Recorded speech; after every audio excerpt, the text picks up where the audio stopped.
1490 WLCX, real news and great conversation for La Crosse. Here's your daily news roundup.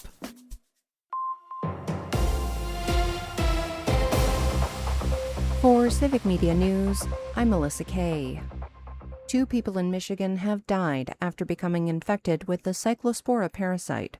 According to Michigan Health and Human Services, the 2 people had significant underlying health conditions that may have been impacted by cyclosporiasis and dehydration. Death from cyclosporiasis is uncommon in the United States and is generally not considered a life-threatening illness. However, if you suspect you may have eaten produce contaminated with the cyclospora parasite, health officials recommend that you seek medical attention. Madison Mayor Satya Rhodes Conway is speaking out on the decision to clear out the encampment at the intersection of Williamson and Baldwin Streets. Protesters have been camping out there since the July 22nd police shooting of Corey Ruiz. Multiple tents, tables, vehicles, and a large memorial was set up in the intersection. In a video statement released Tuesday, Rhodes Conway said the decision was not made lightly and that it was made after almost 2 weeks of trying to resolve the situation peacefully and voluntarily with the people occupying the site. Police confirmed at least 10 people had been arrested as of Tuesday morning. A Rock County father charged with child neglect after the drowning death of his 1-year-old child is headed to trial. Jason Christensen pleaded not guilty in court yesterday, and a judge ordered the case to proceed to trial. The child drowned in a bathtub at a home in the Rockville Mobile Home Park in the town of Rock on June 13th.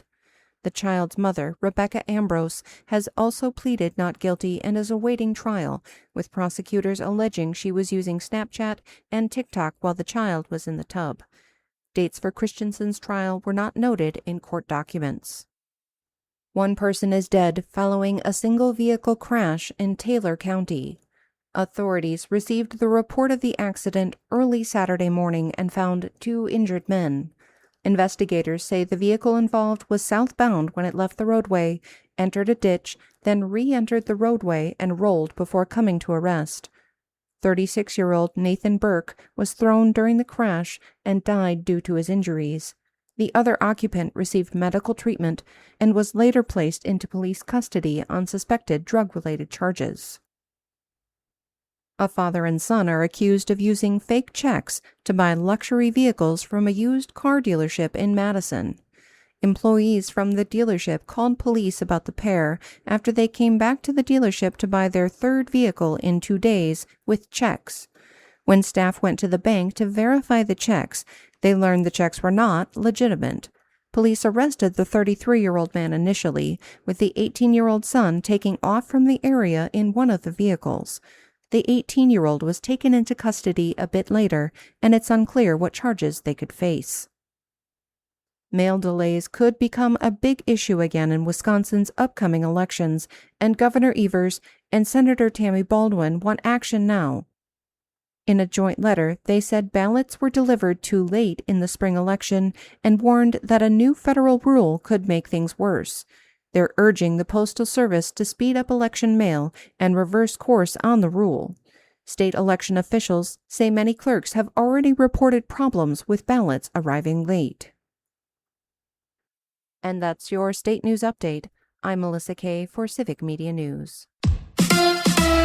When will Micah return? Hi, I'm Mike Clemens with sports from the Packers training camp in Green Bay, where the Packers held practice in pads. Tucker Kraft is back just 9 months after suffering a torn ACL, participating in some drills. Micah Parsons asked, does he know yet when he'll be back from his ACL injury? I'm not even going to put a set return date because obviously me and Tuck had 2 different injuries. Him having an isolated ACL versus me battling between meniscus and ACL. When Tuck was walking at 4 weeks, I'm still in crutches. So you could just add those 3 weeks right there. It's a whole different rehab program. Baseball, it's the Brewers and Pirates tonight in Game 3 of their 4-game series. Paul Skeens on the mound for Pittsburgh against Kyle Harrison. Back for the first time in a month from elbow soreness, Harrison adding a changeup to his arsenal this season. I need to work on the changeup a little bit more, honestly. I'm hard on myself, but it's like I think I could take another step forward with that changeup, in the zone more consistently. That's Brewers lefty Kyle Harrison with Sports on Mike Clemens.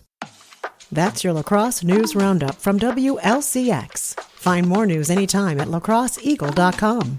Subscribe to this podcast on Spotify, Apple, or wherever you find your podcasts.